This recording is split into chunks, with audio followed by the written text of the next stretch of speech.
What is up, everybody? Welcome back to another podcast. As you can tell by my voice, I have been beaten up by flowers and pollen. Hopefully it lasts for the duration of the podcast. I've got 2 drinks ready. Um, yeah, this is Controllers and Katanas, and my name is Ian, aka Relic. I'm here with the man, the myth, the legend, Martin, aka Marty O'Cool. And just standard. Number 6, this is episode 6, so you're sort of getting an idea of what it's all about now, I think, in terms of anime, gaming, that sort of thing. So we're just going to jump straight into Windbreaker episode 5, I think, Mark. Yeah. What we're saying. Yeah, another great episode. So this is the from last week, a recap from last week. Tomiyama, the leader of Touring Gang, he goes to the Bofiorin school. His trailer bodies, has this body in his hands, and he challenges the school to 4 fights, which 2 of them are this week. So it starts off with the walking to the place we're gonna have the fights. The 4 fighters from Bofiorin, and I think it's Nirei, Sakura's mate. Yeah, Niri, that's him, the blonde guy. And he explains that they're looking around and they see a load of pubs, and then Nirei's like, oh yeah, their area has a lot of a big large pub district.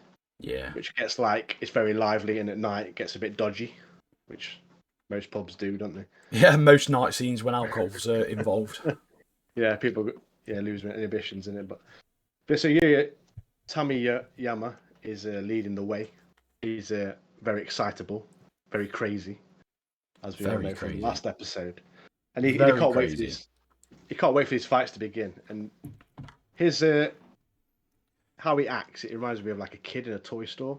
Yeah, he's running around lost, and he's really excited about everything he sees. So then the question on my mind is what Sakura asks Nirei next. He goes, "What are you doing here? Why are you even here? You're not even fighting." Yeah. He's like, "Why the hell are you here?" and he's obviously shocked by this response. Yeah, he's like, "You what?" This question. So this question, and then he says, "I'm just here to study the fighting styles, so he can become stronger." And, fair play to him. He's just trying to learn, isn't he? He just wants to better himself, and obviously try and get a bit more information to help his classmates or his gang mates, I suppose, out, isn't he? Yeah, it reminds me of if you're into fighting games or whatever, you'll play a certain character, write all the moves down in it. Back in the day in Mortal Kombat, writing all the fatalities down and stuff like that. That's what it reminded me. GTA, where you're writing all the cheat codes down. Yeah, but it's a really good episode. I don't know if you want to carry on. Episode. They get to the Shishitoran base, and it's just a proper rundown, some type of old theatre. And it's literally on the verge of collapsing, and they're all sat in these seats, and essentially the fights take place on the stage, on the theatre stage. Yeah. Umamiya, I can never pronounce his name right, but he gives them a little pep talk. It's like, guys, look, win or loss, doesn't matter, it doesn't count. Feel at ease, have fun, that sort of thing. So he's sort of trying to be a good leader in a way. He's like, look, my fight is the only fight that really matters. But obviously, I'm the main event type thing, but not in a cocky way. But Sakura's like, I'm not bothered if it don't count. I'm going to smash him to bits, mate. What do you mean? Yeah, I like the bit when they go to the theatre and that Nirei guy's he's rattled in with nerves, and he's really fearful because there's this massive crowds of people just loads of people and loud. And he looks down, doesn't he? And then that Sakura's goes eyes forward. You wanted to be here. You want to learn the moves, so don't be scared, kind of thing. I thought that bit was pretty good. Yeah, it's pretty good. But in the first fight, you get Sugishita. Shugashita, yeah. Yeah, and he's obviously his opponent comes, and everyone's like, "Oh, he's a heavy hitter. He can wipe people out with one punch. He's super strong, this sort of thing." And he tries to trick Sugishita a little bit, and he's like, "Oh, Umamiya," mentions something to obviously the Bofiorin leader, and Sugishita turns to look at him, and this guy just gets a cheap shot, punches him in the face. Sucker punch, yeah. But Sugishita just grabs him by the arm, gets him by the face and he's like, "You missed out the San in his name. It's Umamiya San," and just slams him straight to the floor and just KOs him in one hit, mate. So sick. Yeah, literally like power drives his head into the ground and whack. Yeah, Just proper does him in. I like the reaction after from the Shishitorin people. Like Yeah. Tommy Yama's like, he's not bothered about his man who's just been KO'd. He's asking Suji his name and he wants to fight him as well. Yeah, he's And like, then "Oh yeah, I want to fight him now." yeah, then the next minute some of the minions literally just grab the guy's body and just throw him off the stage. Like Yeah, really they start pulling carelessly. him. They're like, "Oh, what we're doing this for?" They just literally launch him onto the floor, don't they? And before that, Proper like kicking him on, disrespect. taunting Yeah, him. Yeah. there's just absolutely no respect for each other. Yeah. You can obviously, and even Neary, he's thinking the exact same thing. Like all of these guys have like screws loose. Like they're absolute psychopaths. Every single one of them are like. Yeah, just crazy people have been brought together in a school. Yeah, they've got I've seen absolutely no respect for anyone. They're obviously scared as well of the top guy. He tells one of them to literally get away, because Suo, aka Leonardo DiCaprio, isn't his opponent, and he just bricks himself, doesn't he? Like he literally says, "Get away from him now. He's not your opponent," and he's like, "Oh, okay." So he's obviously Yeah. he's obviously got to be strong.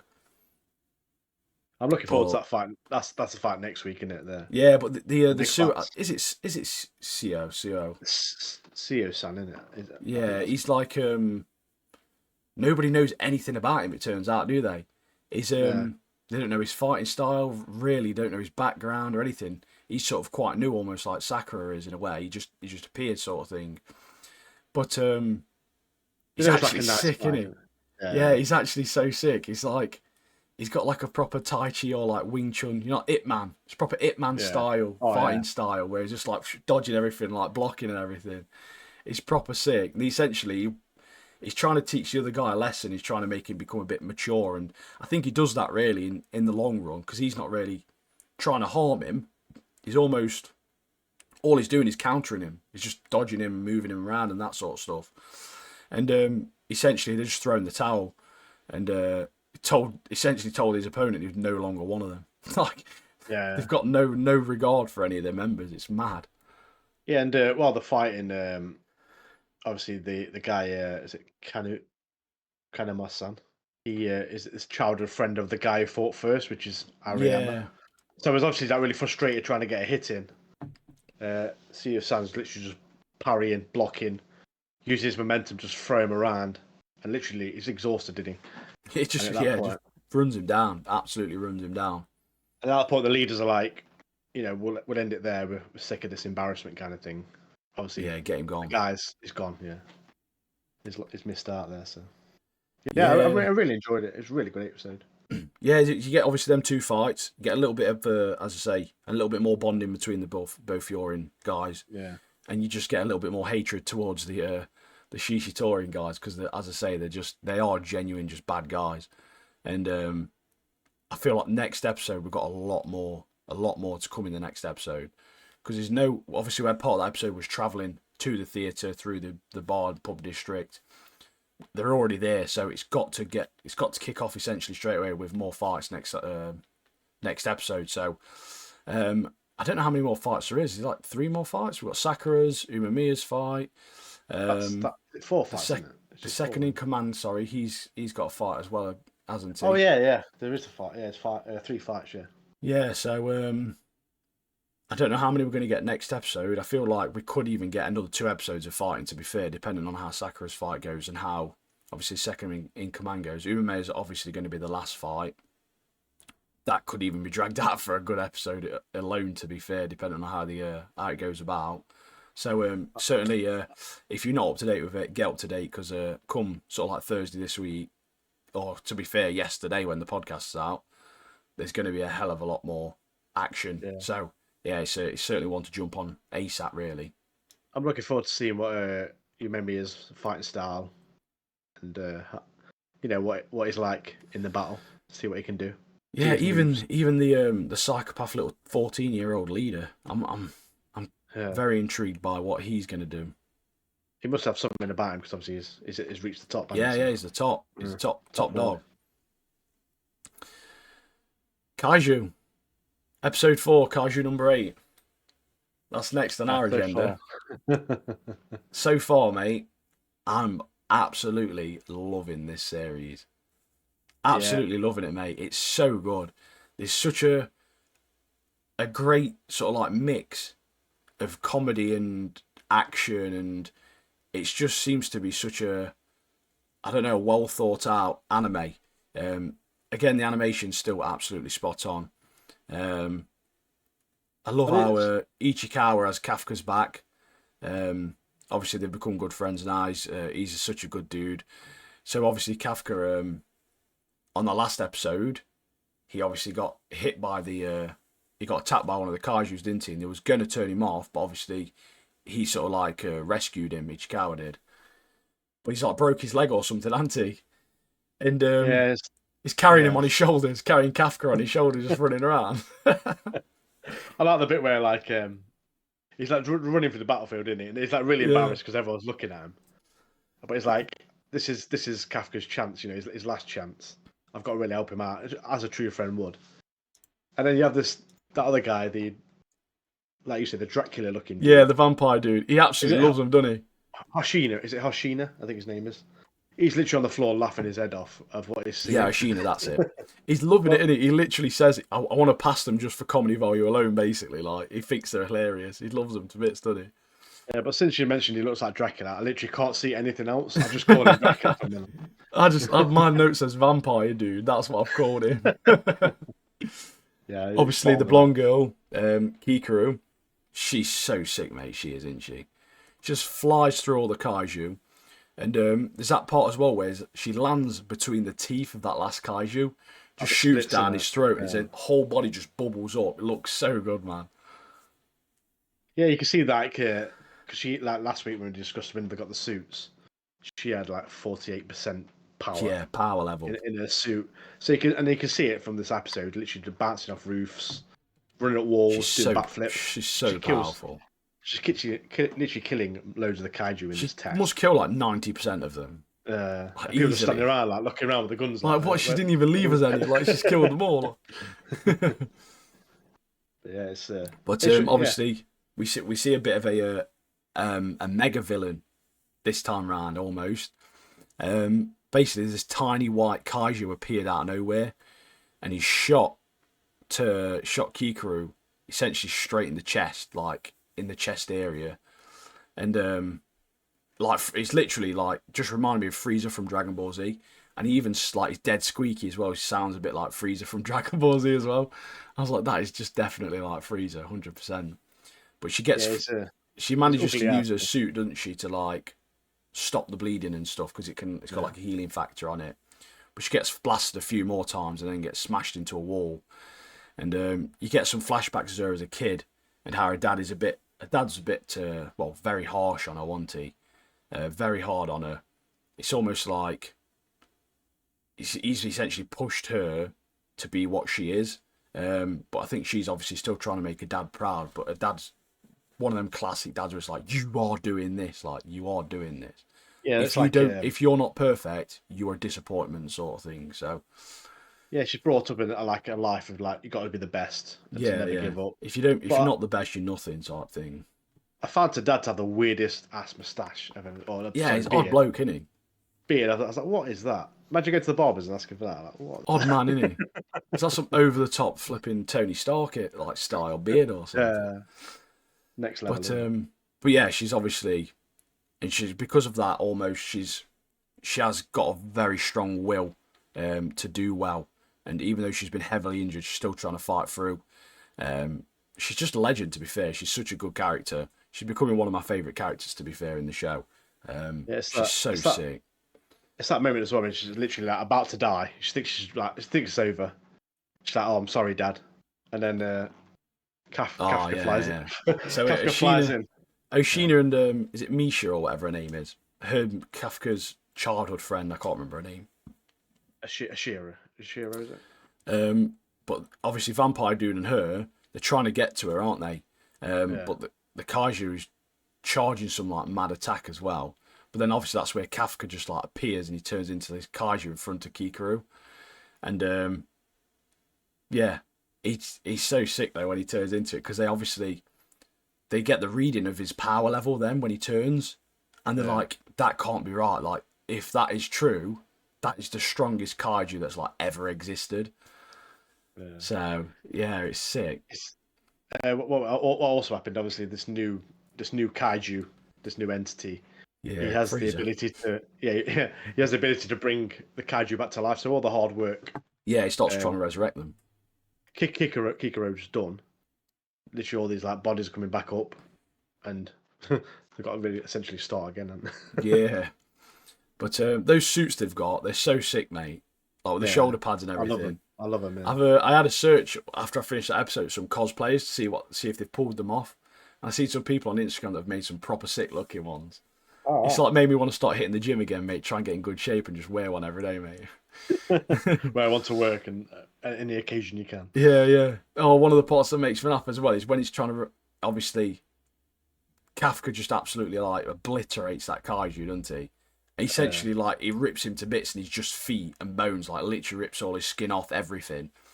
And he starts regenerating. He's like, no, don't regenerate, don't regenerate. What are you doing? What are you doing?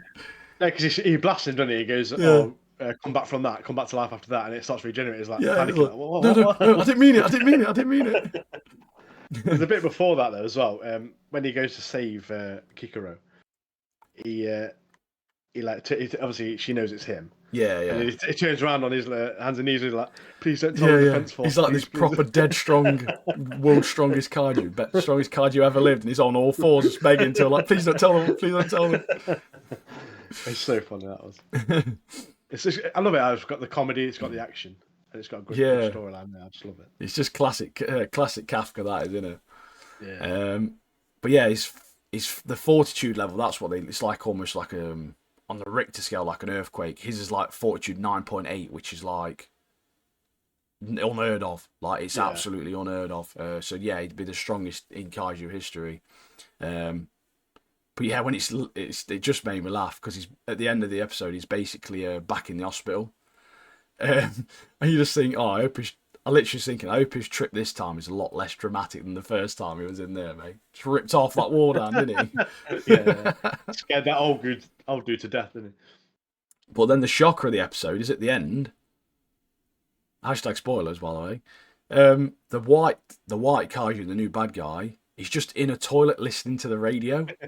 And you're like, what's he doing? But it turns out he's just like Kafka. And he also works for the cleanup crew that know Kafka. I was like, mate, where's this going to go here? This is going mad places, this is. I like that bit as well. Before that, his mate Itchy is like telling him off, and he's like, "You've done it again, haven't you? You've used your powers again." What are you doing, mate? You've done it again. Are you trying to get yourself killed, mate? What are you doing? Yeah. But obviously, I think it's a bit more justified this time, obviously. Yeah. He's literally saved one of his friends' life, hasn't he, essentially? Yeah, it's I just like that bit at the end where the kaiju just sitting on the toilet seat, isn't he? Watching the news. Yeah. I was like, what's happening here, man? I thought he was taking a dump, to be honest, but he wasn't. He was just he's just chilling out. But yeah, very good. Me and Mark started watching another anime, haven't we? Yeah, kind of sober. I've not wrote any notes down, but I'm only like 4 episodes in or something. But so far, that anime is so funny, mate. You messaged me yesterday, didn't you? Saying it's so funny. He learns that steal move, and he starts trying to steal stuff, and he accidentally keeps stealing the pants off people. It's just like a really light-hearted comedy, isn't it? RPG as well.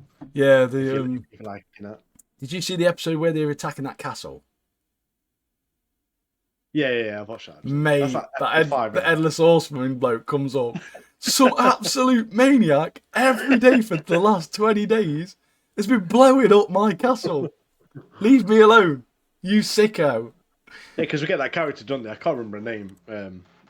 A one move she can do is like she refuses to learn any other move. It's like an explosion. Yeah, it's explosive magic, isn't it? But every time she uses it, she can do it once a day, and then she's like absolutely exhausted. It passes her out, doesn't it? She can't do anything. She goes out with the main character and starts blowing up this castle every day for like every single day. Like weeks, in it for weeks. Just because they thought it was creepy. The castle was creepy. Yeah, but yeah, I'm really enjoying that. It's funny and entertaining, and Yeah, so they're quite short. I think they're Smashed like it. 11 episode seasons. Season three's out now, and there's a new episode weekly. So I think I'm going to be able to get up to date and get up to date with that. So Yeah, I'm jumping on that because it's it's one of, just as funny, you isn't say, it? it's light-hearted, isn't it? It's such an easy Yeah. watch. It's just proper chilled out anime. It's just funny. So shall we Yeah, get onto Fallout? all that. Yeah, definitely. We've watched up to episode 6 of Fallout, guys. First thing I'm going to say, I've not watched it all. This has got to be not only the best game adaptation, but this has got to be one of the best ever live action adaptations of anything ever. Like, whether it's games, whether it's anime live adaptations, anything, it's one of the best. Apart from obviously some of the superhero stuff from comic books, but that's a little bit different. But this series is so good. Every Yeah, it was. episode is so good, mate. We was talking about earlier, like you could tell that the people who wrote, like obviously Jonathan Knowles wrote it, but the other people who are working with him, they've literally they've played the games, they've They've studied the studied games, all of the games, mate. They've studied and everything, haven't they? they've got it bang on, haven't they? I think But like so me, far. I'm guilty. I've not played many of the games. I've picked up Fallout 4 recently. There's some funny pictures of mine, Mark's character in Discord, so join that and check them out because they are quality characters. Spoilers: we're both wearing dresses, by the way. And there's for someone that doesn't know, I know a little bit about the Fallout universe. I played Fallout 3 a long time ago. But for anyone that's new to the franchise, you don't need to know anything about it because it does a good job at explaining stuff. So obviously, episode 4, kick it off with that. The first note I wrote down is, "My name is Roger." So basically, obviously, they find that other ghoul, don't they? And Yeah, the man image one. yeah, he knows who he is. Coop knows who he is. And obviously, I'm assuming most of the ghoul community sort of know each other because most of them are like 200 and something years old, aren't they? Yeah, been around for a bit. And I assumed at the point what was happening to him is essentially when you stop taking this medication, you're going to turn to a zombie, aren't you? Basically, that's essentially what it is. You lose your mind completely and you just go mad. Yeah, it's the vials, isn't it? If you Yeah, don't take them, you turn feral, basically. you just You turn into you lose your mind, basically. you literally you turn into like some mad zombie thing. Yeah. But I'm trying to think where we got up to on this one. Did we discuss episode 4 last one? No. This I don't is think we new. did we? This is the Ash Oh, we Jerky one. did 2 and 3. Yeah. This is the Ash Jerky one, isn't it? So obviously Yeah. he's talking to that Roger guy, and that Coop. You can almost see a little bit of the human side of him coming out because they start discussing stuff like food from before the Fallout. So they start talking about like, oh, can you remember what this tastes like? This tastes like. And whilst this Roger guy's sort of like in these really happy thoughts, that's when he decides to shoot him in the side of the head to obviously kill him, put him out of his misery. But in a way, Lucy's like fuming, isn't she? She's like, "What are you doing? Like, you can't do that." But in a way, you sort of feel like he's doing it in like a humane way, if that makes sense, because he's trying to think, look, you think about all these good thoughts, all these positive thoughts, and I'll just end your life before you expect it, because otherwise he is going to turn into some like absolute rabid monster. And then It's at this point as well, like Cooper, the ghoul, has lost his vials, hasn't he, as well? yeah, Because he's got nothing. Lucy had the scuffle with that weird lake monster from last week, Yeah, and obviously smacked him all in the his bag. vials got smashed up. Yeah, Yeah. so he's also looking for these vials now as well. But when you think, oh, Coop's got a bit of a human side, he literally makes Lucy carve meat, slices of this Roger's ass for ass jerky. He's just walking around with like bits of his ass hanging off his backpack. Oh. I like the He bit where it's also, like he's like carving the ass off, isn't he? He's like, yeah, he thinks to himself, like, why am I doing all the work? Come yeah, on, yeah. Yeah, you do it. Yeah, You do it. He asks Lucy what her name is, and obviously it's like she says, "Oh, my name's Lucy McLean," and he's like he knows her surname. He's like McLean, like he's thinking about it. So I think there's more to her dad, or maybe her mum than we know yet. So obviously Lucy then, she's obviously thirsty. They've got no water. She finds that puddle of that like dirty radiation water. Yeah. She obviously has to drink that because she's gonna die of thirst type thing. And the Coop, the ghoul, starts having like a coughing fit, and she just bombs it, doesn't she? And then he lassos her, and then bites his finger off. Yeah, and then he cuts her finger off, doesn't he? It's like Yeah, an eye for an eye, but in this case, a finger for a finger. Yeah, like a digit for a digit type thing. It's like this is the only honest exchange we've had on this journey so far. It's like just you've got my finger now, I've got yours. I like that bit as well, right? When Lucy's drinking that water, the radiation water. Yeah. She's like, "What are you?" To Cooper, and Cooper's like, "You're me. You're me in the future," kind of thing. This is what you're going to become like. Yeah, I'm you. This Like is what you are going to be in the future. You're going to break the rules, and you're going to be just like me, kind of thing. Yeah, one of the other funny things that happened on this one, it cuts back to the vault, and that blonde pregnant woman, is she like Steph or something? She goes to Lucy's cousin room, dresses him like her husband, and they're about to have sex. He like touches her and everything, and he's like, "Oh, you're wet," and she's like, like water just breaks and goes into labour, doesn't she? Oh, yeah, she's like calling him by his husband. Yeah, whatever. I can't remember what his name was. I didn't want to write it down. Guy's that stunned, and he's like, "Yeah." Okay, he's just happy to get some. He's like, "Okay." Just going along with it, go with the flow. Yeah, so they obviously get to that medical centre, and the ghoul's trying to trade Lucy for some of the vials for obviously the thing he's got. And the one of the things that made me laugh is like, "Oh, she's in mint condition." Well, near mint condition, because obviously she got a finger missing. Yeah. And then obviously the ghoul just passes out. But Lucy's obviously inside that building with that music playing with all that the dead creepy like kids rides and toys, and like it's proper like an airy like creepy little scenario that is. But yeah, it's proper freaky. And then that dead civil robot comes up, and he's like, "Oh yeah, okay, yeah, no worries, I can help you out." Starts sorting a finger out, gives her a brand new finger, and he's like, "Yeah, finger looks dodgy." It's like a grey finger. It's like a mouldy, rotten, like dead finger, isn't it? Lucy seems to like it though. So. Yeah, she's just buzzing. She got a finger back. And he's like, "Oh no, I'm just going to simply harvest her organs. Like I'm just going to harvest your organs, mate." Like. Yeah, I like a bit. It's just like, "Oh, I thought I was going to be a sex slave," and the robot's like, "No, nothing like that. We're just going to harvest your organs." Just going to harvest your organs. Boom, tranquilized. Obviously, the prisoners have got Norm thinking about Vault 32 now, so he's thinking he might have been up to no good type thing. So he's dead short, isn't he? He must be like 4'7". That bloke. He's so small. I thought I was watching Lord of the Rings at one point because he's like a hobbit. Literally a hobbit, isn't he? Proper small. Frodo. He's gained himself a proper pair of balls on him though, hasn't he? So he sneaks off, gets his way into Vault 32, and they find out that the last biosignal was like 2 years ago. So like them raiders have obviously let themselves in recently. The people in there have been dead for ages, like so long. So the last living life form that was actually there properly, at least 2 years on that vault. So but there's some proper gruesome like bodies, isn't they? Like some of them died with like their hands around each other's necks, and like there's blood on the walls that say like we know the truth, and it's just I think it could be. My theory is it's linked to Lucy's dad. I think he knows a hell of a lot more than we think at this point, as Moldavia knows Lucy's dad and mum. When you see some of the bodies like scattered around, is that one in there with like the guy's got like a fork in a toaster just sitting there. Yeah, that one made me laugh, mate, that did.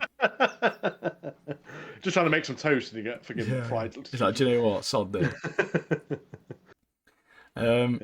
Yeah, she's obviously it cuts back to Lucy at this point. She's in that waiting room. She's been pushed into the waiting rooms, and there's them two stoners just on the sofa, who are like supposed to be in charge or whatever. And they are proper like stereotypical stoners, aren't they? Them two. Yeah. But she's obviously stuck in that bed, like chained up. But mate, this is the pot pivots for her. She turns proper sick at this part. She managed to dodge that circular saw blade, on the Yeah. robot, cuts her bracelet off. She manages to escape, overloads the robot, somehow manages to wreck it, and then she threatens them two stoners and lets all to let the people free. But then she lets the ghouls free as well, doesn't she? Mm. And most of them ghouls, bar one, are like zombies. They've fully gone, Yeah. and they're like rapid as well, like World War Z, so like rapid.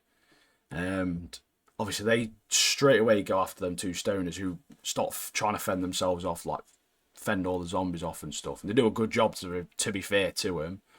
Yeah, even the stoned. Yeah, even though they're proper out their head. But then there's one that's like almost still partially intelligent, which is that Martha one, isn't it? It's almost like Roger. She's just not fully transitioned yet. Yeah. And she's trying to plead with her. Doesn't go well. And then she just has to just kill her, basically. Puts her down. Yeah, that's it. Yeah, best way to do it, isn't it? It's the only way, mate. Yeah, I like it. I like it. After that as well, she like comes out of the facility, doesn't she? Lucy, she's got this like new armor. All this like nice new armor. Got herself a pistol. Yeah, got herself a little pistol cool. and stuff. Yeah. But obviously, them stoners have a big box full of vials, and yeah, so she's obviously gone outside, gives the ghoul some vials, and it cuts back to Norm and his cousin, and they find that room, and it's just like loads of people like hanging. It's almost like there was like a mutiny or something happened in that vault. And then he finds out they used his mum's pit boy to open the door, and I was like, what? And I was like, is his mum mulled over then or something? Like, I wonder if his mum's like still alive and she's like heavily involved or something. So yeah, I don't know how it's going to go, to be fair, because there's so many twists and turns at the moment. It's mad. So obviously Lucy's taken the golden vials, gives him a little bit of a speech, and ending the speech with "Golden Rule, motherfucker." I like the bit after that. It's like the ghoul. He gets up, he goes to the facility, finds all this big box of vials. He has a field day, doesn't he? Oh, he's loving it, mate. Papa goes, no, hold him back. My one gripe with the show, mate, is nobody knows how to use bags. Literally nobody knows how to use a bag. Lucy with the head. Carrying the head, there was literally a perfectly good sized black leather bag that the doc left behind. She could have put the head in, carried it by his hair. What's that all about? And then we've got him putting the vials in his hat. Mate, you're in a massive medical facility. There's got to be a bag somewhere. Why are you putting them in your hat? Like, what are you doing? Bag for life, isn't it? Yeah, do you know what I mean? Like, there's got to be an Aldi or Tesco bag somewhere, mate. Yeah, just floating around in the wilderness somewhere. It's like, oh. Yeah, like I guarantee, mate, there's a bag somewhere near him he can just use. Outrageous, really. But obviously then it ends with a ghoul. He sits down on that sofa, doesn't he? And there's like a videotape, like an old school. I mean, it's not a VHS, but obviously that's what it's designed off. Anyone younger than us probably won't even realise what one of them is. But he's obviously starts. It's old videos of his movies and things like that. And yeah, what was it? The Man from Dead Horse or something like that, wasn't it? The Man from something. And he started watching that. Obviously, that's from before all the Fallout. And he just has loads of memories like flooding back. And you can just tell, like, just by looking at him, like, he's got all this nostalgia in him. And he's just like, it's probably a little bit sad, to be fair. Obviously, thinking about what was. I like the going on to episode 5. I like the start of that. Obviously, it's Maximus in it with his squire. Oh yeah. They both had a good time. They've And the shitter. Yeah, they've got the head. They're having a good time, having a little bit of a laugh, kind aren't of they? thing. And the squire's like, "Oh, you haven't branded me yet. Come on, brand me." And obviously, he agrees to it eventually. Maximus agrees to it, brands him. He turns around, sits down. He screams like a bitch, obviously, because It's just been burnt. Hot iron on his back, yeah. And he turns around, and then Maximus thinks it's the appropriate time to remove himself. Well, he's thinking to himself, do you know what? We're having a laugh. I think we're mates. I think we're mates now. Yeah. Like, I like the bit where he just like he opens his mask. He's like, "Hey, you just branded yourself, but hey." Hey. And obviously, the shitter, he's fuming, mate. He's absolutely fuming. He powers Maximus's suit off and then just legs it with the head, doesn't he? Just absolutely bombs it with the head. Proper Yeah, done him, yeah. mate. Absolutely embarrassed him. He takes the fusion core out of the back, doesn't he? So Yeah, yeah. he's literally stranded, stuck in this suit, and then a bit of time passes by, doesn't it? And then all these like cockroaches start coming out of all these Just holes or yeah, whatever in the ground, to try and attack him and stuff. and they start like gnawing on his suit, don't they? And then obviously this is when Lucy comes in Loose and to the rescue. saves Maximus. Yeah, Maximus basically persuades her then to let him out. She's got radiation sickness from that dirty water from the last episode, and he's basically saying, "Look, I've got medication for it. If you just let me out, I'll give you the medication." Turns out she knows loads about the suits as well, doesn't it? Yeah, Radaway, that's it. Turns out she knows loads about the suits because obviously she's seen the manuals in the vault or whatever. She's learned all about them. I think that's why in the other episodes as well, when she saw this like night suit, she was like stunned by it because she's only seen it in books. And Yeah, that's it. See it live. That's Yeah, obviously at this point it's cut back when Norm finds loads of corpses just everywhere trying to get into Vault 31. And I've wrote here Norman's so short, literally again, mate. Like, yeah, they have to put the camera down to see him. yeah. But basically, Maximus has actually kept his word and given Lucy the med, so she's let him out. He does, however, agree to lend her about 5 or 6 nights, which he obviously can't do. You know what annoys me about? You know what annoys me about Maximus? Like, he's got a perfect opportunity. Lucy asks his name. And he's like, it's Titus, like, please. It's going to backfire on you. Mate, just say your name's just tell her the truth. Have you never watched anything in your life, mate? You probably haven't. I know you haven't because you're in Fallout, mate. But trust me, it never works out. It never works out, mate. He keeps this Titus persona, doesn't he? But obviously, Big Reg, again, it's gone back to the vault again. Big Reg knows he's lost, so even he votes for Betty too. Big Reg. Yeah, so obviously at this point, you know that my original thought was, oh, maybe Moldova's Lucy's mum. But then obviously in this episode, you find out Lucy actually knew her mum, and it turns out Norm did as well. So I thought maybe my theory is incorrect. So I went back to the drawing board at that point, thinking, well, if she knows what a mum looks like, obviously, doesn't she? So she'd have known if that was her mum, unless she's like a cover and her mum's like the big boss or something, and she's just sending this woman out as her. But you get to a point, don't you, where they're on a bridge. Maximus and Lucy are on this bridge, and some of the most one of the most beautiful woman and the most handsome man ever are on this bridge. So they basically they come face to face with these weirdos on this bridge. Maximus manages to actually do something at this point, finally, didn't he? So basically they're like, have you got a gun? And Maximus is like, no. And Lucy's like, but we have. Yeah, but we don't want them to know we've got a gun. And then Lucy's like, look, there's so much tension. Everyone put your hands up and we'll walk. You walk that side, we walk this side. We'll walk past each other with our hands up. And they get dead close and they're like smiling. And they've got the horrible teeth and stuff, aren't they? They're such minging creatures, mate. The woman shows her beauty, doesn't she, with the nasty yellow teeth and. I think they're a bit more brown than they are yellow, aren't they? To be fair. Yeah. But and luckily at this point, Maximus, because he's a bit more aware of his surroundings because he's from the surface. He pulls the gun out of the holster, manages to fill them both in, but he ends up getting shot himself. And Lucy finds out they were cannibals, and rightfully so. Obviously, hates it on the surface. She's like, I really hate it up here. Like, this is mad. This can't be real up here. But yeah, Vault 31 is dodgy.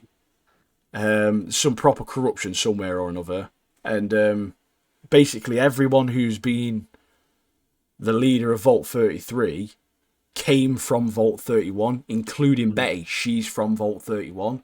And they've even got like a motto, haven't they? It's like, I can't remember what it says now. Have no, what is it? Something about Vault 31. Vote 31 or something, isn't it? I can't remember what the saying is, but yeah, essentially there's something proper corrupt and dodgy going off there. Yeah, because Norm asks the eye patch lady, I think Steph is it her name? Yeah, Steph, that's it. Yeah, it's like he asks what Vault 31's like, and she's like really vague with her answer. She's like, "What has everyone else told you?" And then Oh, obviously, my dad said this. Oh, yeah, that's yeah, exactly what it's like. yeah. So there's something dodgy and corrupt going on Yeah, it's there. not. It's there's something weird going off. Yeah, Obviously, Lucy gets a little bit vexed at this point because she finds out the Reclamation Day, which is the entire point of their vault, is for Reclamation Day. They're meant to be like staying alive and repopulating so they can go up to the surface and try and repopulate the Earth and obviously bring the Earth back to normal. But she finds out that it's actually already been and gone with New California, but it failed. So she's like, well, essentially what we've been doing in that vault has been an absolute waste of time for like ever, basically. yeah, So they're obviously being, everyone who's not on top's just being fed lies. So her dad's obviously on it as well. He knows something. yeah. It's, I think the mum's got a lot to answer for as well. Yeah, And we definitely. find out more about her because she's got loads of stuff she's holding back. Obviously, I Yeah, don't think. there's loads. There's so much stuff. The fact that her Pit Boy's still knocking around and someone's got access to it, because they said, because he asked, doesn't he? He asks Betty like, "Oh, what did you do with my mum's Pit Boy? What happened to it?" "Oh, I buried it." "Are you sure?" It's like, "Yeah, I buried her myself. Like I put it down there." So Yeah, something dodgy is happening because she obviously doesn't know that Norm knows that her mum's Pit Boy was used for opening yeah. that door. But Betty also says that, oh, your dad was there as well Yeah, when they buried her. So it's got something dodgy something going on with it. something going off, mate. That Something family's not not right. right. But they get to this medical centre, which still has the power on. I still want to know who's running all these power, mate. Like, or Eon or like EDF Energy or whatever is just knocking about on the fallout, mate. Charging people monthly bills for the gas and electric.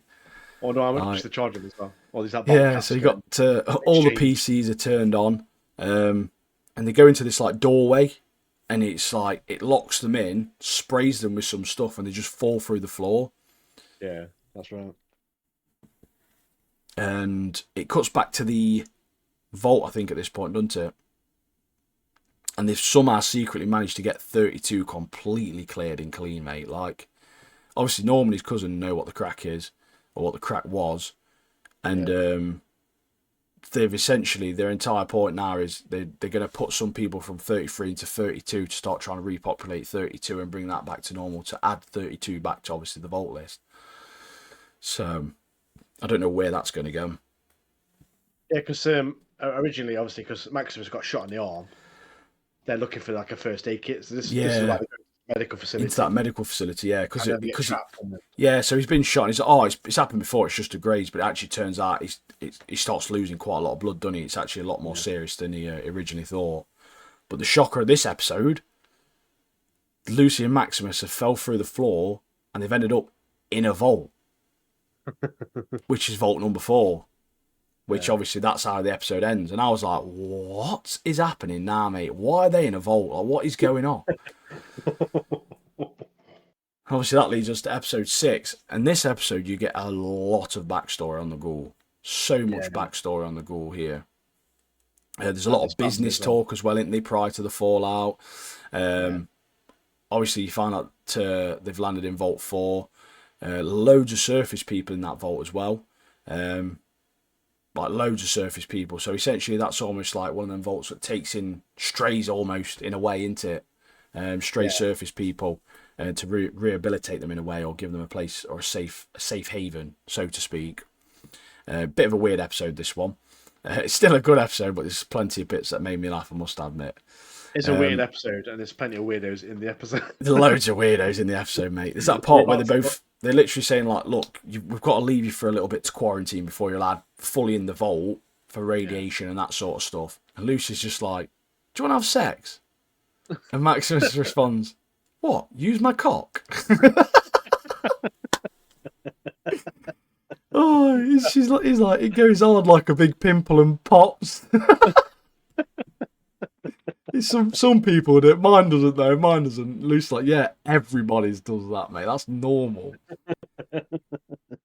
It's that really awkward, isn't it?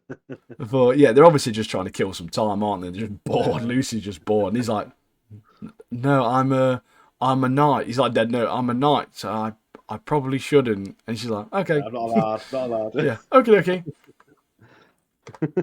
But Maximus, at this point, I thought Maximus is right. It's definitely like a weird cult or something going off in that vault, isn't he?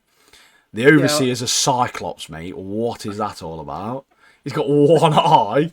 Lucy can't stop staring at it. Yeah, just keep looking at their eye, don't they? Like, I mean, you would do, wouldn't you? But Yeah. You've never seen someone with one literal eye before, and she's like, "That was weird, wasn't it?" And she's like, "He's like," Max is like, "Yeah, it is weird in here." No, he had one eye. Yeah, loads of people have got one eye. What? Yeah, not in the centre of the head. Yeah, it's like not in the centre. He's like, well, no, it's slightly to the left. It's that other guy, isn't he, as well? When like Lucy sees that obviously Cyclops guy. Oh, there's loads of mutants in there. And he sees that one with the nose on. There's a bloke with a nose on his forehead. Someone's got like a fish hand, and then there's that like woman with the blue eyes and like the gills hanging off her chin or something. She was weird as well. Yeah, the like guy with the two noses, mate. Imagine him when he gets a cold, mate. Yeah, mate, fuming, isn't he? Sneezing in his own eyes. But yeah, this. Oh, we also find out that Maximus obviously got shot in the arm, didn't he? Oh yeah. Find out the bullet it's not a bullet. This fiend used was a rotten, mouldy tooth. A rotten, decayed tooth, like a mouldy tooth, mate. Proper grim. Proper grim. Outrageous that is. You get, as I say, you get a lot more flashbacks on this. So you got Coop, obviously the ghoul, as a human.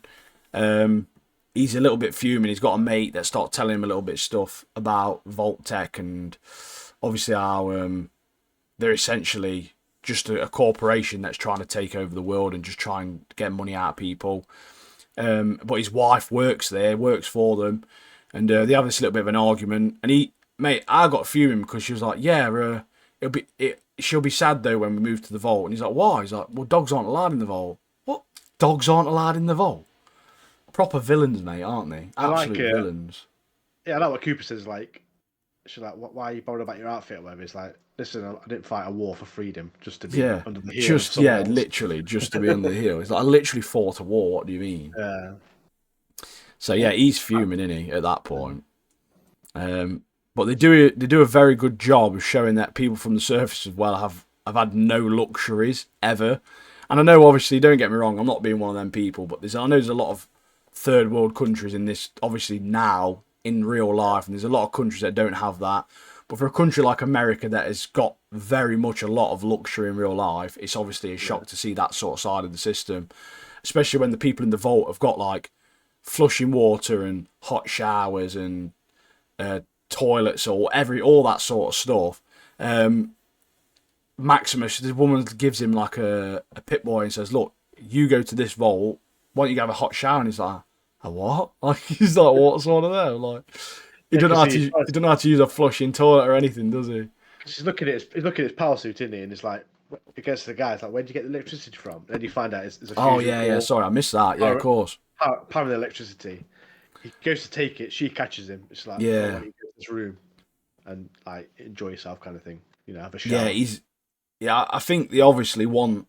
I think they're trying to trap him in a way. I'm a bit suspicious by Vault 4 myself, personally, mate. It's what happens later on, mate, doesn't it? Oh, mate. This obviously parts of the world. Obviously, on the surface, they've got nothing. It is literally just a wasteland, in it, essentially. Yeah.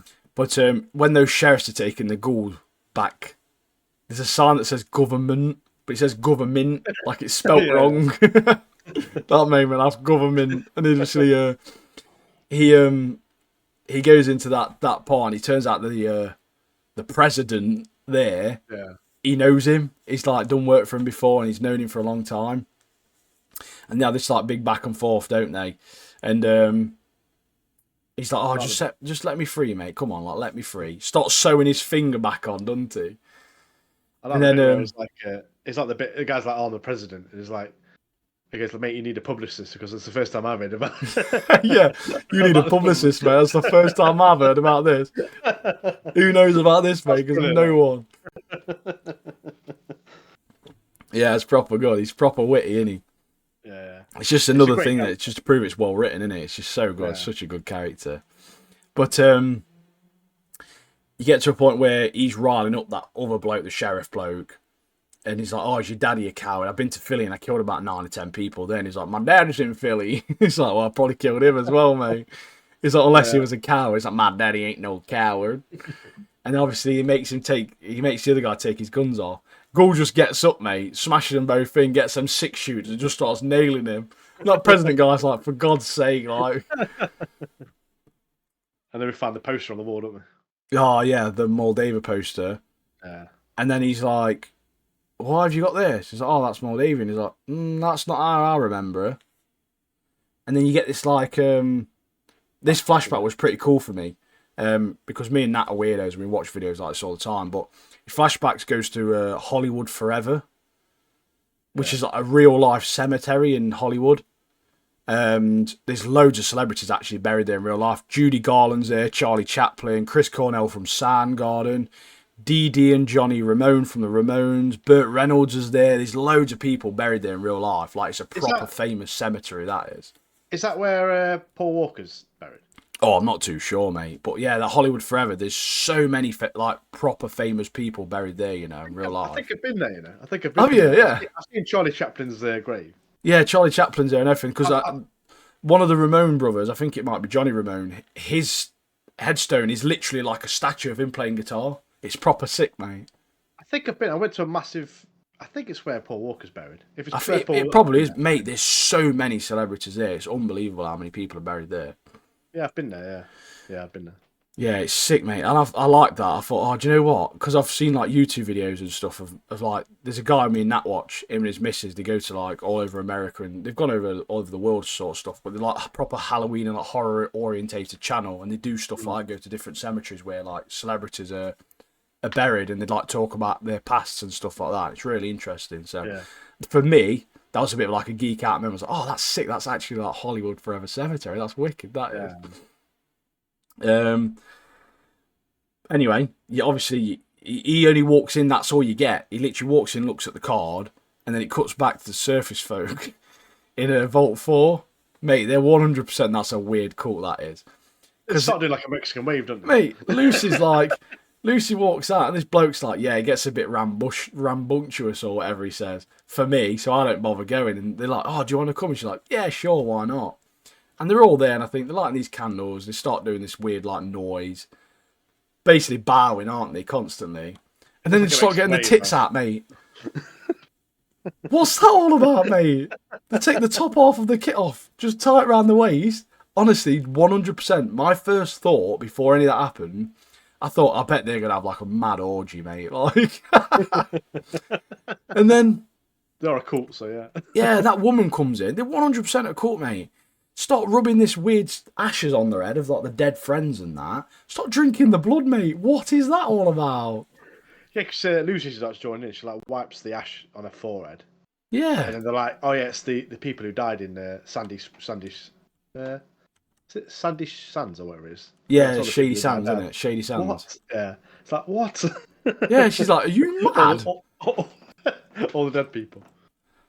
But yeah, it's crazy. But you know what I found weird about that vault? Like, you know, when she's walking around, like instantly, I'd have been like, yeah, these are dodgy. Like, they're all walking around. There's all the people like, doing like massive grins, aren't they? To them, like, yeah. They're proper freaks, mate. Because Lucy has that chat, doesn't she, with the Cyclops bloke? Yeah.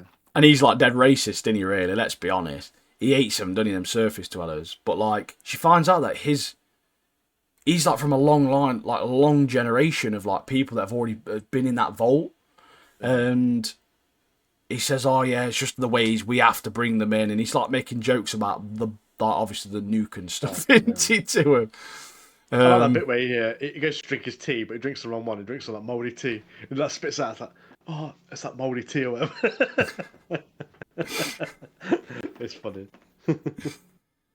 But yeah, basically, the blood must spill for us to bring back Shady Sands or something. They keep saying, don't they? So one drink from a bowl of it, and there's like loads of propaganda propaganda all over the place in like Moldova stuff.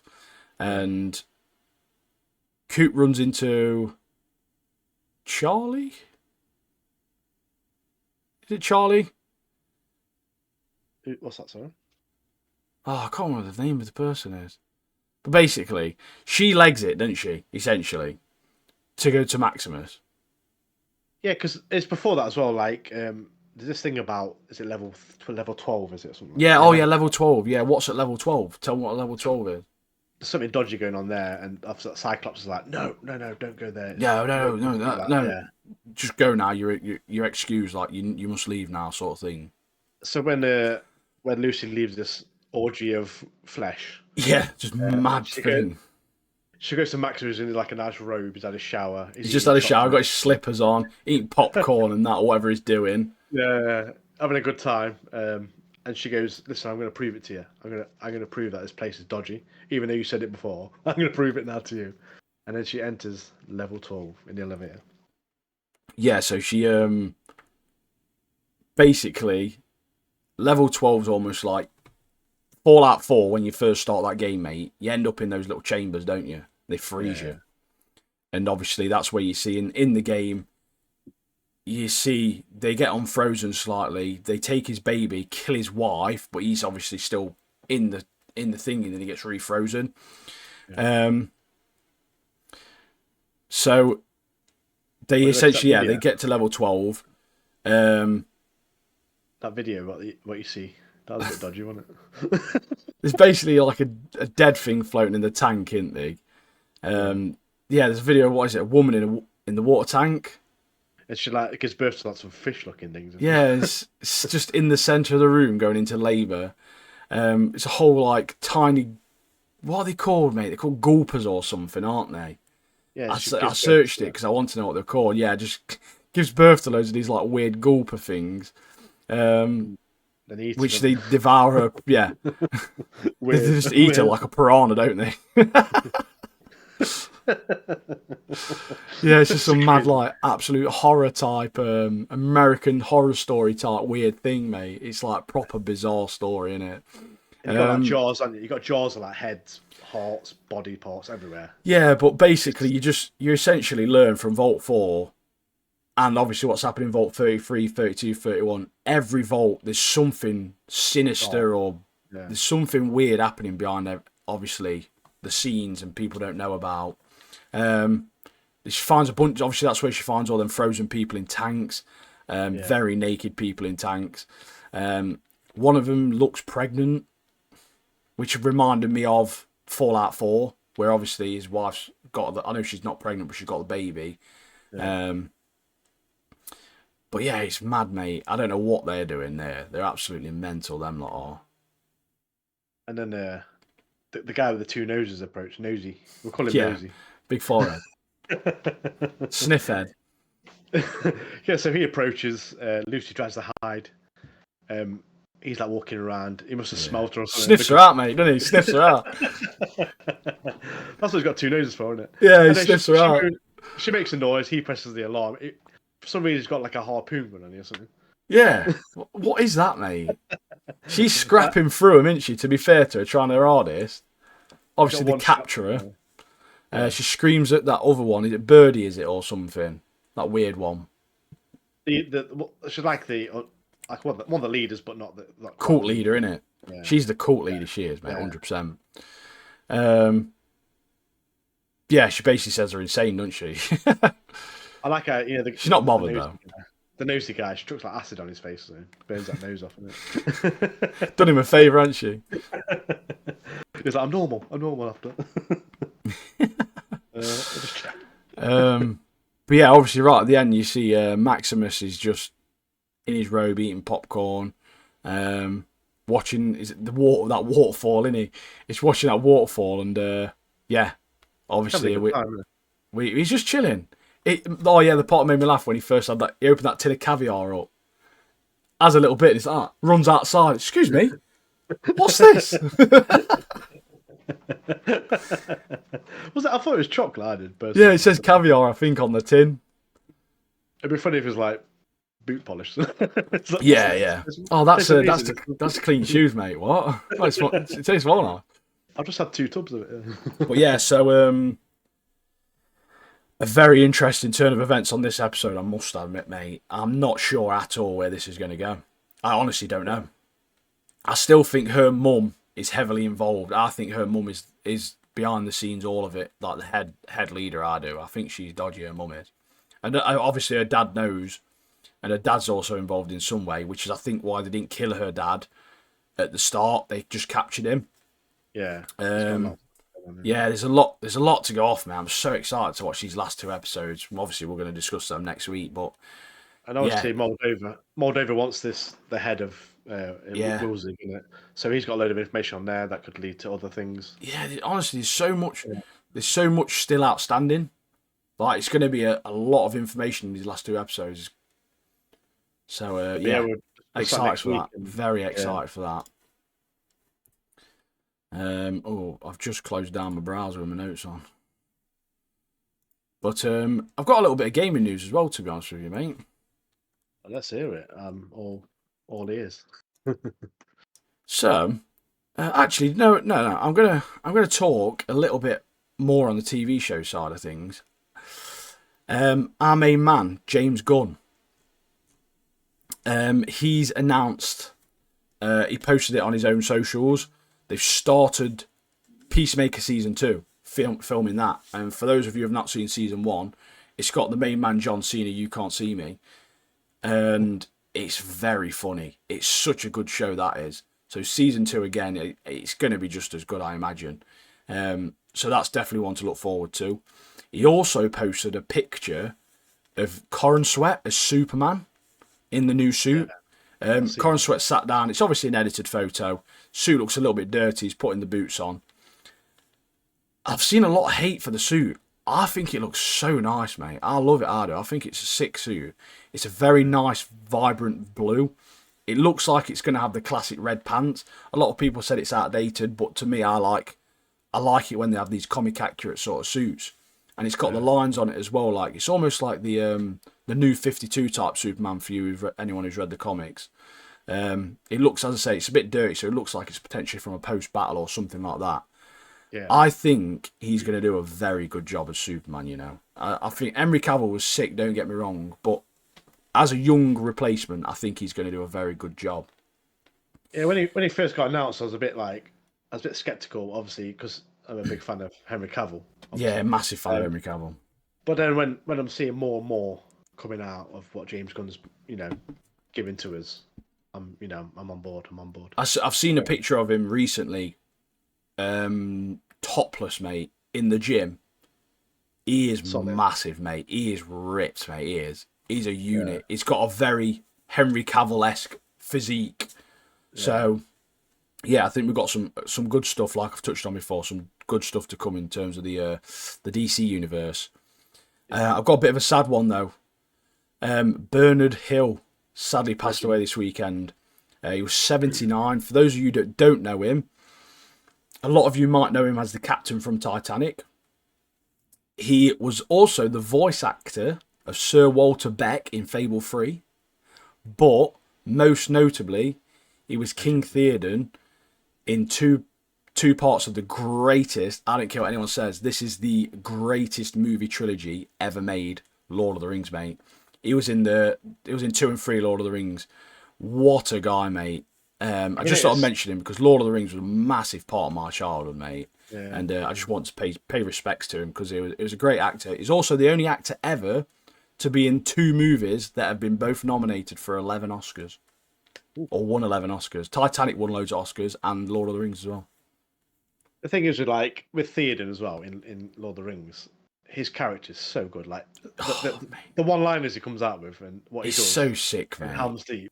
Oh, yeah, so honestly, he's so good. So I just thought I'd have to mention him because, as I say, I've had a big impact on me in terms of Lord of the Rings. It's a massive part of my childhood.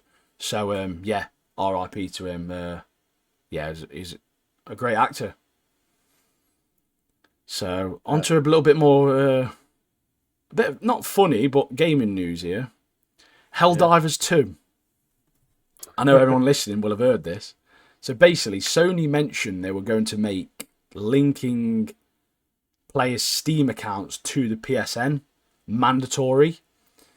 And I've seen a lot of people saying, oh, PC players are mardy, like, oh, Steam players are just crying, blah, blah, blah. However, there's over 175 countries, I think there's 177 countries that PSN isn't available in. So 177 countries would have completely lost access to Helldivers 2. So naturally, you've got 177 countries worth of people asking for refunds on the game because they're not going to be able to play it anymore. And they've absolutely review bombed it. And it turns out the developers of the game, I believe, actually asked people to review bomb it because they didn't like the idea of it either, because obviously they were going to lose loads of money from 177 countries worth of refunds, Yeah. mate, because they would have had to legally probably give them the money back. I can imagine if they did something like that, they probably deserve a refund. So the power of the internet as a prominent here, as they revert back to not needing a PSN account now. So that just made me laugh, that did, mate. It's a silly move though, isn't it, from their on their part? So Yeah, it's it's you deserved know a backlash, you pretty know much. what? You don't need a PlayStation account to make one. One of the things as well that made me laugh was it was for extra security to make it the security a lot easier for the accounts.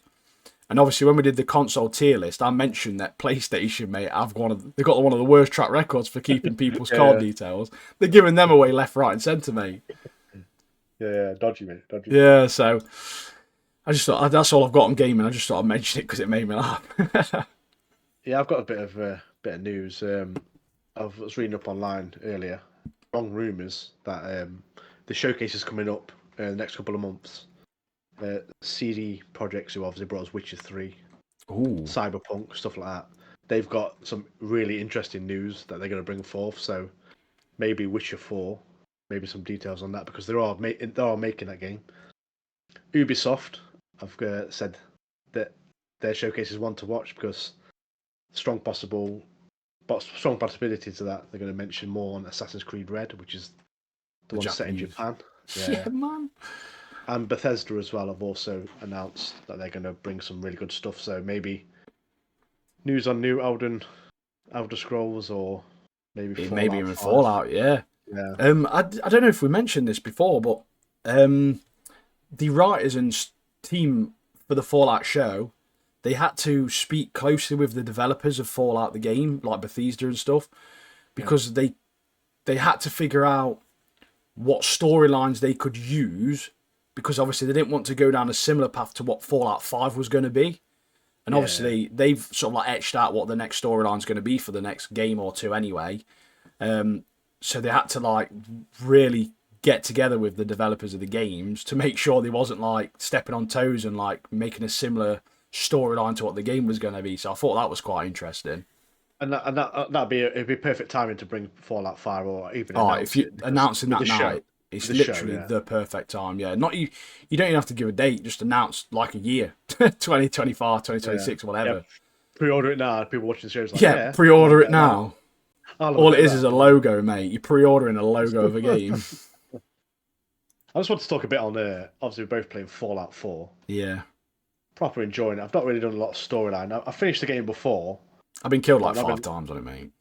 Oh, I've been killed loads, Mate, and I get killed by silly things like bombs exploding, yeah, blow well, away nothing. that big monster thing earlier, mate. That was on about. I don't know. I can't remember what it's called now. Is it Something, Nightclaw or something? something. Yeah, No, Deathclaw. Death Deathclaw. Claw. Yeah. Mate, it just literally grabbed my body and just threw me into the sky, mate. Like, and I was dead. Cheers, mate.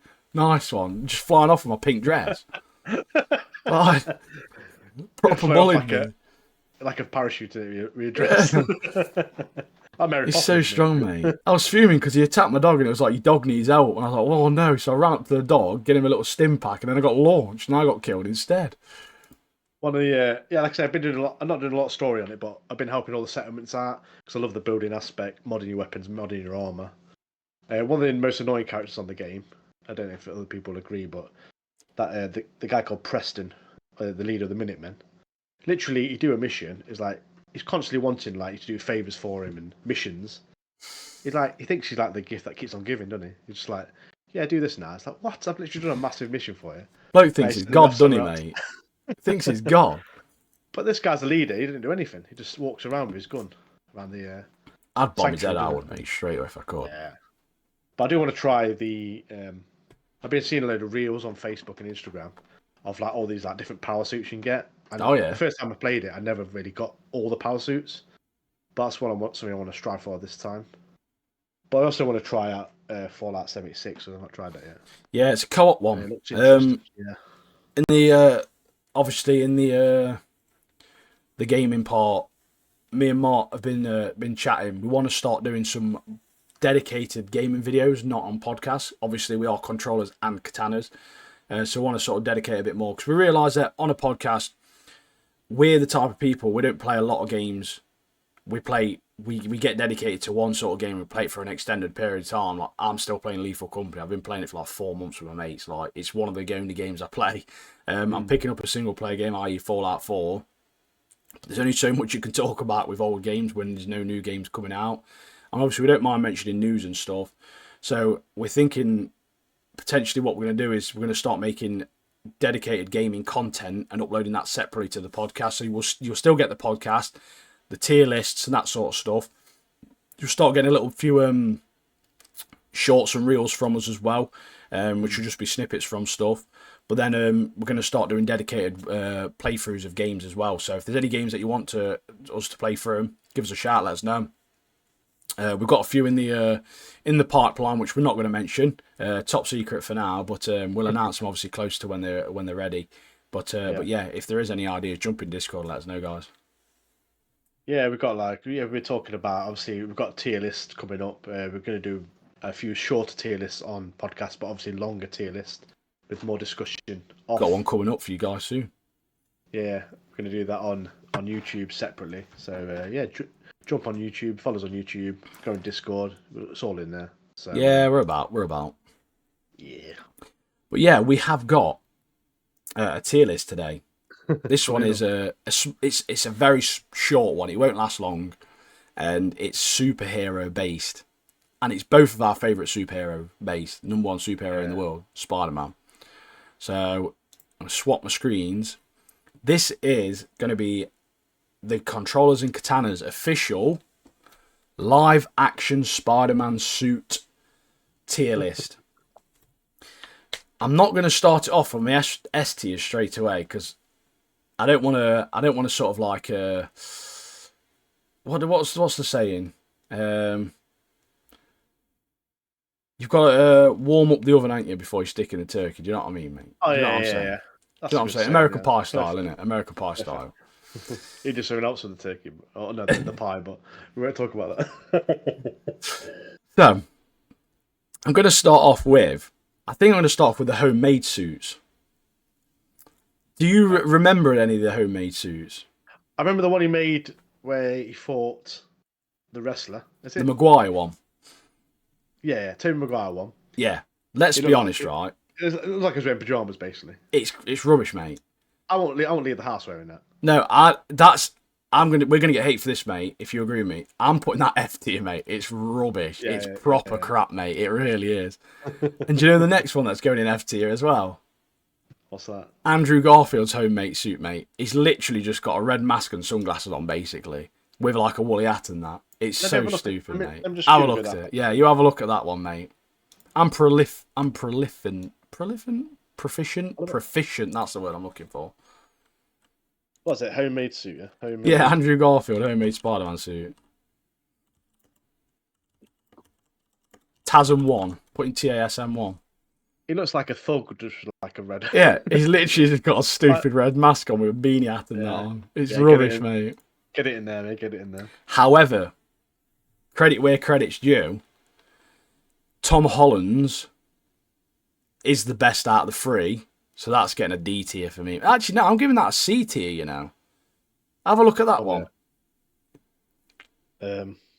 He's got joggies in that on, mate. And a hoodie.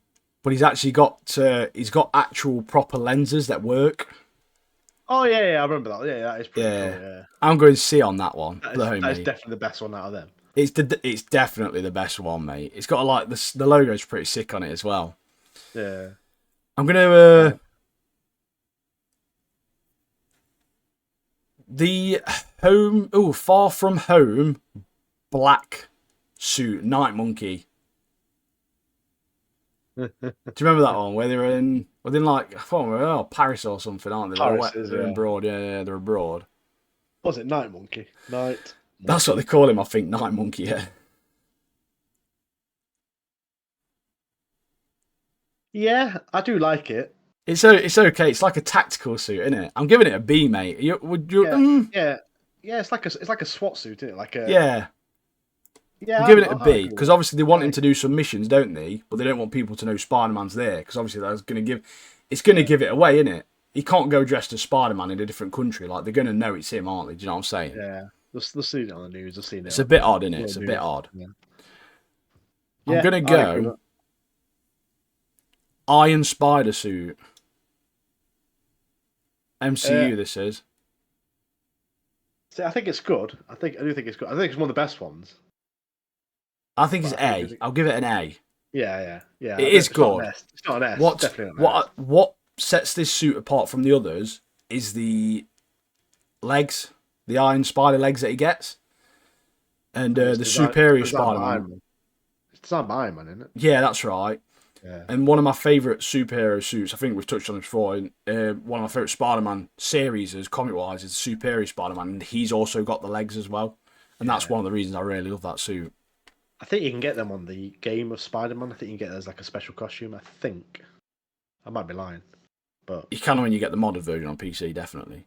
you get Randy Savage on that. No Way Home suit.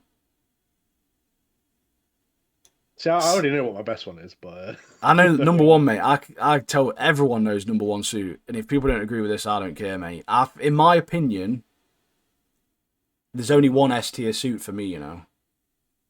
yeah. But let's Yeah, go to we'll suspense muster it. We'll first. muster it. We'll muster it. So this one is the Is that first the one one he with the gets. gold?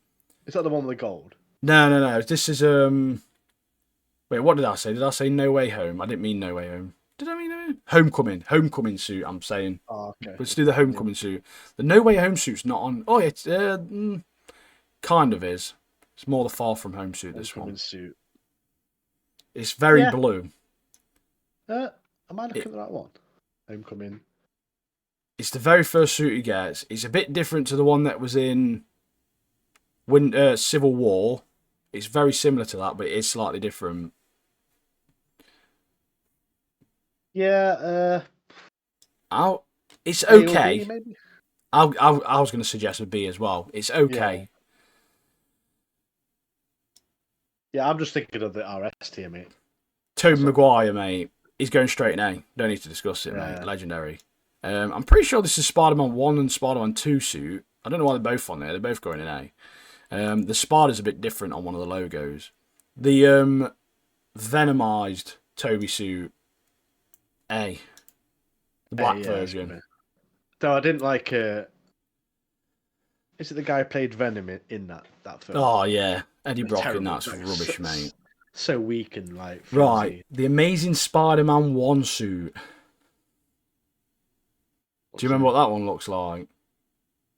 I think so. The Amazing Spider-Man 1 suit. I weirdly liked this one for a long time until about the last 4 years, and then I just proper went off it. What made you go off it? I don't know. It's just a bit weird. It's quite. I can't explain it. What were we saying? Are we saying B or A or B? I think it's B, mate. Personally, it does look a bit dodged, doesn't it? it does. I'm gonna put it in C. You know. Yeah, do it, mate. Do it. I don't care about the hate, mate. Far From Home let the hate suit. come. Far From Home. Let's have a look. This one's black. It's like red and black, not blue. It's a nice looking suit, to be fair. I'm kind of liking that, to be honest. It's a nice looking suit, to be fair, and it is. I think it's my favourite Holland suit, apart from this one. This one's not on this list, but the very end of No Way Home when he unveils his new suit. Oh, mate, I love that suit so much. I am liking this black and. I put it. It's an A, mate. It's got to be an A suit. It's a good suit. That is. I can't put it on the same level as the Homecoming suit. It's definitely better than the Homecoming suit, in my opinion. Yeah. But that is sick, guys. There's only one real answer for this S tier. Yeah. The Amazing Spider-Man 2 suit, in my opinion, mate, is the best live-action Spider-Man suit ever made. I don't care who your favourite Spider-Man is. I don't care if you think Tobey's the best Spider-Man. Don't matter, mate. That suit is perfection, mate. The eyes are massive on it. The colours are so nice on it. It fits him so well as well. It's just such a good suit, mate. It's my favourite one by far. And I think a lot of people will probably say similar as well. Yeah, I mean, like the film where they all came back and stuff.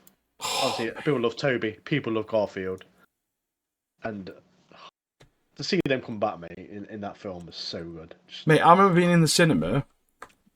I went to see that movie 5 times in the cinema. But I literally, one of the times I saw it, I was like, that's Andy G. The first time I was like, that's Andy G. That's Andrew Garfield. The portal opens up, doesn't it? Yeah. And you're like, and the cinema where I was like gasping. I was like, come on. Mate, I knew the suit is so iconic, mate. I literally clocked it straight away. I was like, mate, that is literally Andrew Garfield now. That's the TASM 2 suit, mate. And then he walks through, man. I was like, everyone was like, yes! Proper like cheering, like, yeah, Ted! I was like, this is the sickest moment in cinema history for me. I've never been to a cinema where people have actually cheered at the movie, mate. It's so sick. Yeah, like before, like, everyone was like hyped for it, but then it literally like it was better than the hype one. It was literally so good. Like, oh yeah, like you can never. I love that movie. It's such a good fan service as well, mate. Like, yeah. It's what everyone wanted. It's what most people wanted. I have seen some hate for the movie. I have, weirdly, but I think you get this with a lot of hate, right? People just want to be different, don't they? That's literally all it is. Yeah. Mate, I saw a TikTok the other day. What do you think is the worst anime ever made? People were like, Attack on Titan. What? Are you mad? My Hero Academia. Yeah, it's not as good as Attack on Titan, but trust me, mate. If your only opinion for the worst anime is like Naruto, Bleach, you've not seen enough anime, mate, because there's some dogs out there, mate, on anime. Trust me. Like, if you're picking, literally, mate, if you're picking Attack on Titan as the worst anime ever made, one, you've either never seen it, or two, you're just a weirdo who's trying to be different, mate. Do you know what I mean, though? Yeah. What are you doing, mate? Attack on Titan. It's one of the best animes ever made. Yeah, they probably just say that to try and draw people in it, just to get comments and forbidden. Well, it's a guy at a convention interviewing people. So they're like randoms. Okay. Yeah, they're like randoms. Okay. That's what I mean. I was like, you're mad, you are. If I was at interview, I'd be like, douche, headbutt straight away, mate. You're mad. It's like, yeah, cheers, mate. Go on then. See you in a bit. Yeah, and then they're dressed up as some like next crap character like no one's ever heard of, mate. Like, you're a hipster in the anime community, mate. You're trying to be different. Stop it. You're allowed to like what's good. Like, I don't understand why people hate stuff just because it's popular. Like, just like it. You're allowed to, mate. It's when you recommended that Kone Soba as well. I was like, Konosuba. I didn't know what to expect, and then it's so funny. Yeah.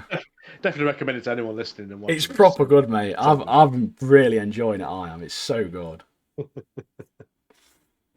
Yeah, is that the list over? Is it? Is that the? That's it, mate. The list's done, mate. We finished on a high then, didn't we? We finished. Yeah, mate. Spider-Man 2. I mean, arguably, you could, for nostalgic and icon reasons, you could possibly scoot Toby up there, mate. Yeah. But Andrew Garfield's TASM 2 suit's best suit ever, mate. Unfortunately, it's not on par with it. It's slightly under it. It's number 2. It's the number 2 suit, don't get me wrong, mate. Do you know what? I'm going to move it on the list to number 2. There we go. I'm moving it there now. Number 2, mate. Done. Yeah, but like anyone listening and watching, if they want to give their tiers, obviously people have got different opinions.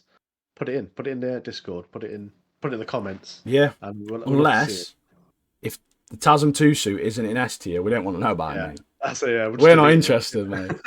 Just delete your opinion, mate. They're like, I thought I put a tier list in Discord now, mate. No, yeah, delete it, mate. It's wrong. Redo it. Redo it and then resubmit it, mate, because it's wrong. Then they redo it and you just delete it again. Like, yeah, not seen it, mate. I don't know what you're about. Oh, it's glitching, isn't it? Yeah. But yeah, that's it for today's episode, guys. I know we've touched on a little bit. Hopefully you liked our thoughts on Fallout, and certainly on the Windbreaker and Kaiju. If you want to hear us talk a little bit more about Konosuba, we're happy to do so. We probably won't do a breakdown episode by episode like we've been doing with Windbreaker and Kaiju, because obviously when you're doing that for 30 plus episodes or whatever, there's 27 episodes. It's a lot to do in one episode on a podcast. So, but if I'm happy to put my thoughts down on season 1, for example, and season 2. If you want to hear that, then yeah, I'm more than happy to do that. I just want to talk about stuff I'm enjoying. It's a nice way to get your brain going. It certainly gets you just gets you feeling happy, mate. Like, I just like it. There's so much negativity and boredom, and like you go to work and stuff, and even when you have a good day at work, you're still at work, and you come home and you're a bit stressed out, you're a bit down, and it's just nice to have these chats and just talk about stuff you're interested in, stuff that interests you, and you're enjoying, and yeah, just have a bit of a laugh. And yeah, we're enjoying them so far. As I say, this is episode 6 of Infinite. Until we're dead. That's it now. You're stuck with us forever now, mate. Like, yeah. But yeah, I'm enjoying the podcast. I find when you're taking notes, when you're watching episodes, I think it seems to take more in. Like, you're more focused on stuff. You maybe see stuff that you don't see if you're like on your phone watching it, and really enjoying it. It's changed. It's slowly starting to change the way that I watch everything. Even if I'm watching something and I know for a fact that I'm not going to be talking about it on the podcast, I still sort of like start thinking about it a little bit more, start thinking about what potentially could happen or what's happening, and how the characters are affected by the situations. And it's sort of it's getting me a lot more invested into series and shows and stuff like that. But yeah, I'm loving it. And if anyone's into wrestling, let me know, because I watch wrestling videos all day, every day, mate. Like, we're going to do a tier list, aren't we? Mate, we're doing a tier list, and trust me, mate, Stone Cold Steve Austin is going to be on it. Do you know what I mean? On the S, clearly. Yeah, it begins with S, doesn't it? Alphabetical order, mate. Stone Cold Stunner, mate. Stunner, mate. Austin 316, mate. What do you mean? Oh, mate, I'd love to go around just stunning people, mate. Oh, mate, RKOing people as well. Do the people's elbow, like pulling you like fucking elbow. Jeff Hardy, mate. Trust me, mate. When there's people in the warehouse at work, I'll be off top racking, mate, like that swanton bombing folk off top racking on me. We've got the ladders, we've got the tables, we've got the chairs. Let's do it. Let's get on, TLC, mate. Backyard TLC match. But yeah, well, we've got a tier list of that coming up. We've got some really good fun tier lists. Yeah, that tier list will probably be a separate video, I must admit, because I feel like that's going to be a long one for a podcast. Oh, yeah. It's probably going to be about an hour long. Probably longer, mate. Yeah, probably end up being longer, especially when we start laughing about Undertaker being sick as out, mate. But yeah, if anyone is interested in wrestling, you'd like me to start talking about that, I can start doing a little 10 minutes, 5 minutes or whatever on wrestling. Gives me an excuse to start watching more wrestling as well, because I don't know what happened, mate, but people are sleeping on wrestling, mate. It's proper funny. Like, it's it literally is so entertaining. I don't care if it's fake. It's so entertaining, mate. Like, some of the stuff that happens on that. I've been watching loads of classic rock videos, and he's just calling people like jabronis and stuff, mate. It's so funny. This jabroni behind the camera has just whispered to The Rock that he is gonna win the Royal Rumble. It doesn't matter who wins the Royal Rumble. I think that time period with like Austin, The Rock, Triple H would never be beaten for me. I think it's the problem is with me and you, Mark. We've mentioned it before. Most of our opinions are very nostalgic, like they're very nostalgia filled. But obviously, it's because we have such fond memories of those sort of like times in our lives. And I'm exactly the same. Watching sort of like late 90s, early 2000s wrestling, mate, was unreal, wasn't it? Absolutely next level. When they first introduced Kane, mate, as Undertaker's long lost brother and stuff like that, it's Undertaker thought was dead, mate. Like stuff like that. Unbelievable, mate. It was so sick. So sick. He takes his mask off, it's like ugliest bloke you've ever seen. Oh, mate. As soon as he took that mask off, his character was ruined, mate. It literally ruined. He's so. He looks like anyone who don't know. Search Callum's Corner, mate. Search him, and that's literally like if Kane was skinny, dead ugly. It's like a. It should have kept the Legend, man. mystery of Yeah, I what he loved looks him, like, mate. isn't When he had long hair and that mask on. it? Choke slamming people. Yeah, Sick. mate. Triple H as well. He was a legend, wasn't he? Pedigree, mate. Pedigree time. Oh, mate, Goldberg. I was watching Goldberg's best spears, mate. Powerful man he was, mate. Powerful man. You know, I used to love about Triple H when he used to like pedigree people on chairs. They put a Oh, chair on the yeah, floor and pedigree him. Flipping it, mate. Ruin your brain, that one. yeah. But yeah, I hope you enjoyed this episode, guys. Like, subscribe, check out the link tree. It's got all of our links: TikTok, Instagram, Discord as well is in the description. So check that out. If you're on Spotify, jump over to any of our socials. Bar Facebook, we're not on Facebook because who is? And just let us know. Obviously, if you're liking it and enjoying it, and what your suggestions are. But most importantly, just chat with us. Just get in the Discord and have a chat. That's all we literally want, mate. Is like build a bit of a community of like-minded people, just to have discussions with. So yeah, I hope you enjoyed, and we'll catch you in the next one. Yeah, take care. Peace.